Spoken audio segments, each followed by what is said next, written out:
Thank you for not going to the shore today with everyone else joining us in our Sunday service.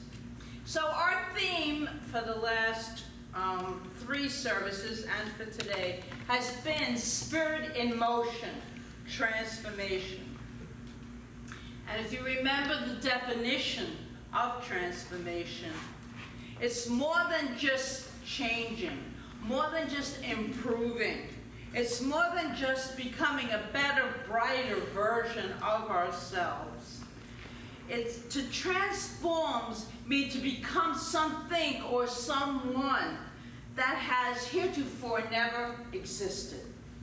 And that's what we have been doing. We have been transforming ourselves to truly live a great life, and that's what we are doing, no matter what. I have to put that in there, no matter what. And as a reminder, spiritually, in our teachings, we know that there is nothing to transform, nothing to improve, that everything is already perfect within us, because God is us. And God is perfect, total, and complete, and so too are we. And it's called, I don't even know what it's called, but this is something we've been using every week. Transformation is becoming that which you already are. That's the transforming. To be aware of that perfection, that brilliance within us. To be aware of it and to use it. And you'll see why. This process of transformation involves 4 stages that we have gone through. Dissolving, talked about that. And we're going to get into all 4 of those stages today, but especially what we're going to do is address the 4th stage, flying, because we're all going to be flying. That's my goal for today when we leave here. We are going to be flying high. But in the process of researching this, I ran across a statement that I wrote down because I think it's really great. It said, life is like a book that never ends. Chapters close, but not the book itself. The end of one experience is like the end of a chapter on a new level, setting up the beginning of another. We're always going to have experiences, we know this. Let's make them good ones. Okay, we live in an ever-ascending spiral of consciousness. We're pure consciousness, we're pure energy, because we know that the universes are all energy, all consciousness, and we are all connected, entangled in that. And that's a good thing. It's a good thing. So the 4 stages of evolution are: stage 1, dissolving. And that can be the most painful part, the most painful process, because we want to hang on to that which has dissolved. It has changed into something else. Our phrase for that stage, we had phrase for each week. So the phrase for that is, it is until it isn't. So I want you to say that. It is until it isn't. And that I've been really taking with me throughout all of my experiences the last month. And then stage 2, imagining, using our imagination.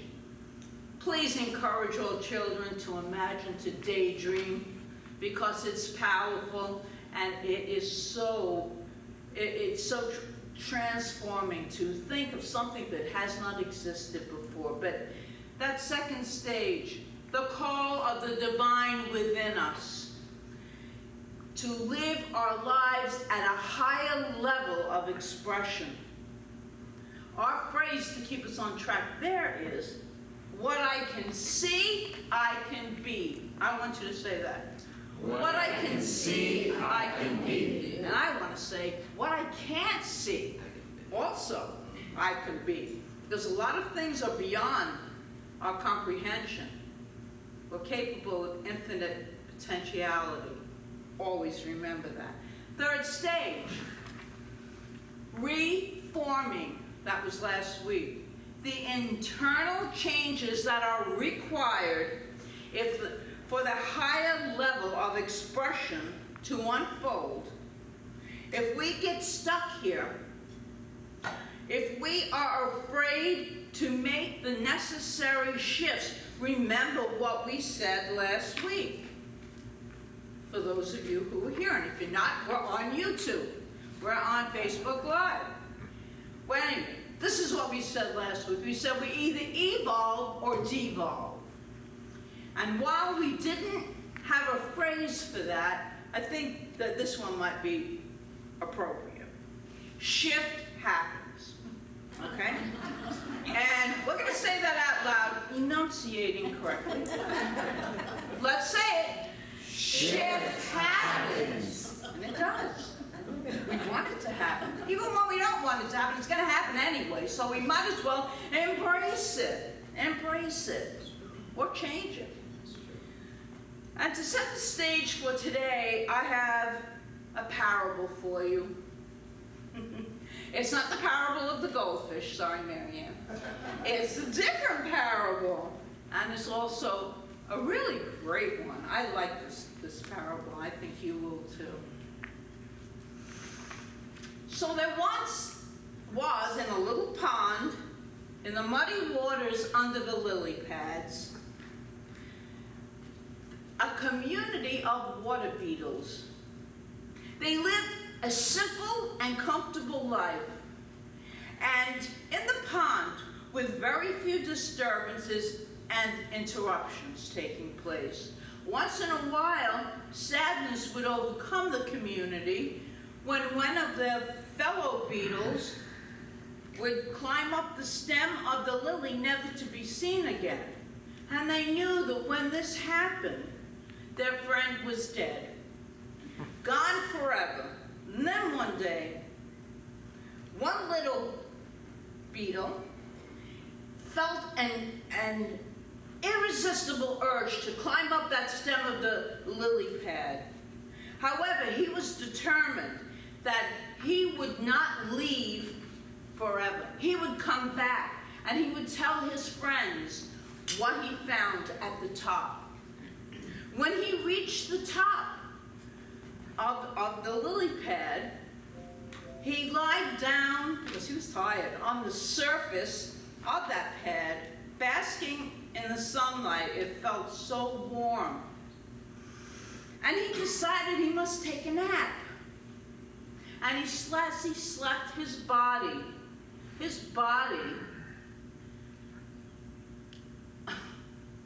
transformed. His body transformed. When he woke up, he was no longer a little water beetle, but instead a beautiful blue-tailed dragonfly with broad wings and a slender body, and designed for flying. You can look this up. This is actually how dragonflies that we all seem to, I meant to wear mine today, the dragonflies that we all seem to love so much, they started as a little water beetle. So interesting. Anyway, here he was, designed to fly in the sky, so fly he did, and he soared. He soared high. He saw the beauty of this world, all new to him, and a far superior way of life than he had been living. And he didn't even know it existed. Then he remembered his water beetle friends and how they were thinking now that he must be dead. He wanted to go back and tell them, explain that he was more fully alive than he had ever been. His life had been fulfilled rather than ended. But his new body would not let him go down under the water. So he could not get back to tell his friends this good news. Then he understood that their time would come also, and they would too know what he now knew. So he raised his wings and flew up into his joyous new life. Transformation. Transformation. We have an advantage over the dragonfly. We can come back and share our good news with our friends. And our good news is when we learned about this oneness of life, this unity, that we're not separate from the infinite power of God. We are living that divine experience that God is. It's within us when we become aware that it's there. And we go and we tell our friends, and they just look at us like we're crazy, or they turn their back on us. They're not ready to hear it. But here's the good news. We have a like-minded spiritual community where people are rooting for us, people are supporting us, and want to hear all the good news, even the bad news, because they're going to know the highest good for each one of us. We're very blessed, so we can go back unlike the dragonfly. And you all had a homework assignment in the beginning of this series of talks, and it was to watch a video that you can rent, and I heard on Amazon Prime for $5. You can rent this video because it's going to go through the 4 stages of transformation that we spoke about. And for those of you, how many have watched it? I know one. That's one. Okay. Well, I would encourage all of us to watch it this week. In fact, we might even make it a Wednesday night. Dana's not here. We might even make it a Wednesday night video. So I'm going to give you a little synopsis of what the storyline is. So there was this 11-year-old girl, and she came from the rough part of Los Angeles. And she imagined something great for herself. She imagined, using her imagination, going to the Scripps Spelling Bee. That was her dream. She had, prior to that, had a very serious dissolving. Her beloved father had passed away. Now, in order for her to have any shot whatsoever at manifesting that which she desires, she had to reform. And that's what we talked about last week. She had to reform her thoughts. She had to change. She had to lose her attitude. She had to become teachable. She had to soften. She had to realize her own brilliance.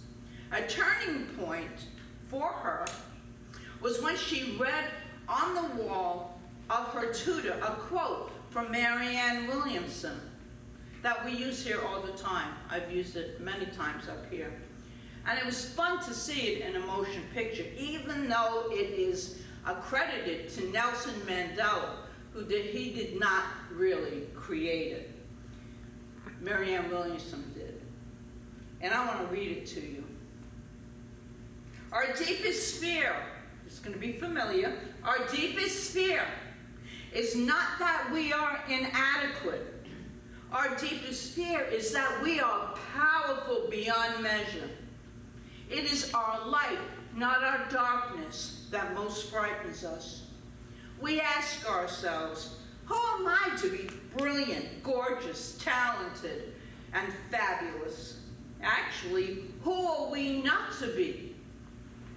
Your playing small does not serve the world.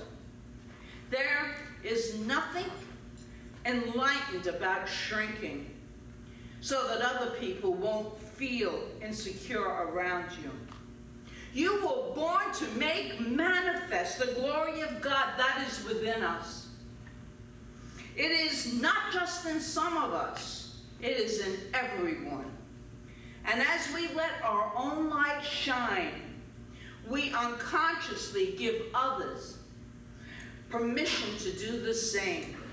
And as we are liberated from our fear, our presence automatically liberates others. Love that. Love that quote. If we could put that up somewhere in our home. Akela, our hero in the movie, she had to reform herself, reform her thinking from who she thought she was. And she had to readjust again. And a major readjustment it was. When her dreams seemed to be thwarted, she moved forward. The young girl went through reformation after reformation. And as she underwent her transformation, and she took all that she had been through and all that she had learned and all the ways that she had transformed into the end of the movie. And I want you to see, if you can see these 4 stages in that movie. She flew. She flew so high and in ways that she could not have expected. And her community flew with her. Yeah. Her community flew with her and rejoiced with her. And those of you who have seen the movie know what I'm talking about. And those of you who haven't, well, carefully watch for those 4 stages. And our homework is to watch that movie this week. And let us see those 4 stages of transformation that apply to each and every one of us. Each and every one of us. We each had the ability to fly. Every single one of us. We each had the ability to explore more fully the heights of our being. We are capable of doing so much more than we can ever think, just with our normal human brain thinking. Using the infinite mind and drawing upon those possibilities that exist for us to use and discover what it might be like to co-create our lives with divine power, with God.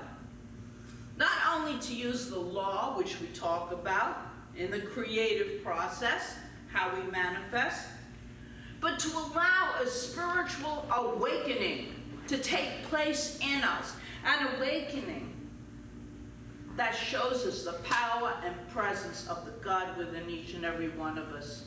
We each had innately within us the desire to fully embody the lyrics of the songs that we sing here by Ricky Byers.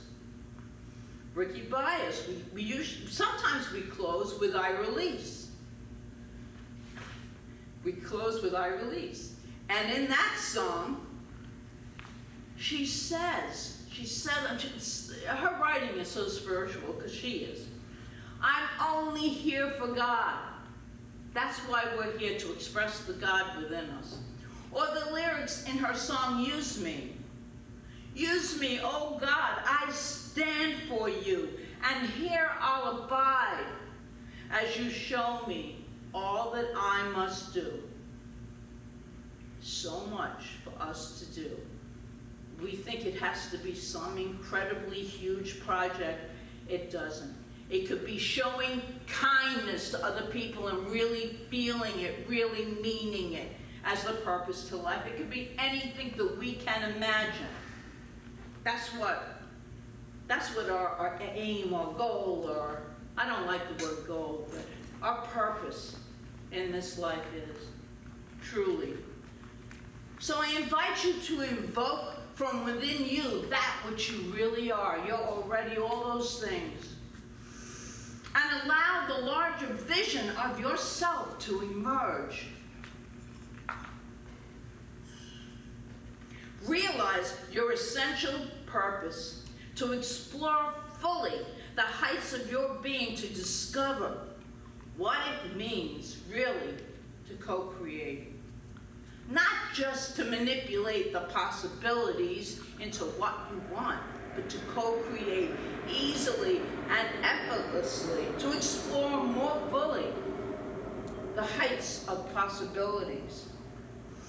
And actually, all of this increases our awareness And through awareness, all things are possible. Through changing our consciousness, to begin to understand that we really are floating on the ocean of infinite potential. I love that. We're all floating on the ocean of infinite potential. Yes, please, I'll have more of that. Yes. I like that. And to actually increase those possibilities through our awareness. We are here to create our lives. Don't let it just happen. Create it. Respond to any experience, because stuff is going to happen in life. Big stuff, little stuff, stuff is going to happen. It's how we respond to it that allows us to have a great outcome and to learn so much more about ourselves. Ernest Holmes, the founder of religious science, author of Science of Mind, wrote this: anything you can dream of is not too great for you to undertake. And he said, you exist in limitless opportunities which are forever seeking expression through you. He wrote that over 100 years ago. And yes, to the greater unfolding in your life, in your heart, and in your world. Allow the unfolding of joy, of peace, of love, of infinite fulfillment to take place by knowing it all exists within me. It all exists within me. And I want to close this with a prayer by an incredible Sufi mystic, Rumi. We all love Rumi. So Rumi wrote, you were born with potential. You were born with goodness and truth. You were born with ideals and dreams. You were born with greatness. You were born with wings. You were not meant for crawling, so don't. You have wings. Learn how to use them and fly. So I would like us all to unleash the powerful gifts within us. We learn to fly here. We don't crawl. And we never go backwards. We always spiral forwards, always. No matter what. We spiral forward. We soar high, knowing there are infinite possibilities always available for us, through us, as us. So let us remember that. Truly, let us remember that we were born and meant to fly. And learn how to use those glorious wings that we all have. And soar high, my friends. Soar high. And so it is. So it is.